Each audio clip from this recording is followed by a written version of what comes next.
पहलगाम दहशतवादी हल्ल्यामध्ये देशभरातील 27 पर्यटकांचा मृत्यू झाला। या हल्ल्यानंतर पाकिस्तान आणि दहशतवाद्यांना जशास तसं उत्तर देण्याची तीव्र भावना देशभरात आहे। मात्र आता भारतानं या दहशतवाद्यांना जशास तसं उत्तर द्यायला सुरुवातही केली आहे। पहलगाम दहशतवादी हल्ल्यामधील 2 दहशतवाद्यांची घरं उद्ध्वस्त करण्यात आली आहेत। हा फक्त ट्रेलर आहे, पिक्चर अभी बाकी है।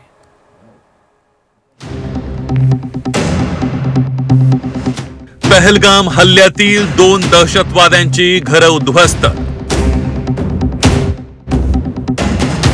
दहशतवादी आसिफ शेख, आदिल घौरीचं घर उद्ध्वस्त।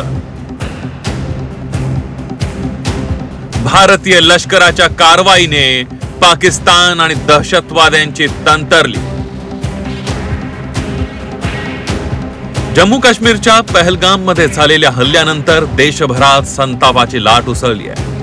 पाकिस्तान आणि दहशतवाद्यांना जशास तसं उत्तर देण्याची भावना देशभरात आहे। आता भारतीय लष्कराने दहशतवाद्यांना अद्दल घडवायला सुरुवात केली आहे। पहलगाम हल्ल्यात हात असलेल्या 2 दहशतवाद्यांची घरं उद्ध्वस्त करण्यात आली आहे। आदिल घौरी आणि आसिफ शेख अशी या 2 दहशतवाद्यांची नावं आहेत। अनंतनाग मधील बिजबेहरा भागात आदिल घौरीचं घर उद्ध्वस्त करण्यात आलंय, तर दुसरीकडे त्राल मध्येही आसिफ शेख या दहशतवाद्याचं घर उद्ध्वस्त करण्यात आलंय। सुरक्षा दलाकडून आसिफच्या घराची झडती घेण्यात आली, तेव्हा सुरक्षा दलाला त्याच्या घरात काही संशयास्पद वस्तू आढळून आल्या। सुरक्षा दल तातडीनं घराबाहेर पडताच मोठा स्फोट होऊन आसिफ शेखचं घर उद्ध्वस्त झाल्याची माहिती सुरक्षा दलाने दिली आहे। हमारे घर में मेरे भाई एक है, वो जेल में है, और दूसरे भाई जो है वो मुजाहिदीन है, और मेरी 2 बहनें हैं और एक माँ बाप है। नहीं है वो जाने, सरकार जाने, उनका काम है, उनकी जिम्मेदारी है। वो हमारे भाई को पकड़े, कहां से वो पकड़ेंगे, हमें उससे कोई लेना देना नहीं है। हम घर वाले बिल्कुल इनोसेंट होते हैं।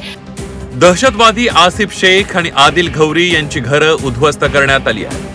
अनंतनाग मधील बिजबेहरा मध्ये दहशतवादी आदिल घौरीचं घर होतं, तर त्राल मध्ये दहशतवादी आसिफ शेखचं घर होतं। पहलगाम मधील दहशतवादी हल्ल्यानंतर हे दोघे फरार होते। आदिल शेख 2018 मध्ये पाकिस्तानात गेला होता, तिथे त्याने दहशतवाद्याचं प्रशिक्षण घेतल्याची माहिती मिळते आहे। दहशतवादी प्रशिक्षण पूर्ण झाल्यानंतर तो पुन्हा काश्मीरमध्ये परतला होता। पहलगाम हल्ल्यामध्ये त्याने पाक दहशतवाद्यांना मदत केल्याचा आरोप आहे।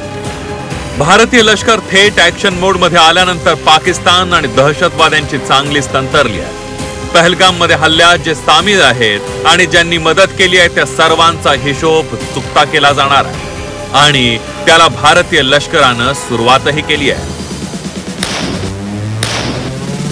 ब्युरो रिपोर्ट, झी 24 तास।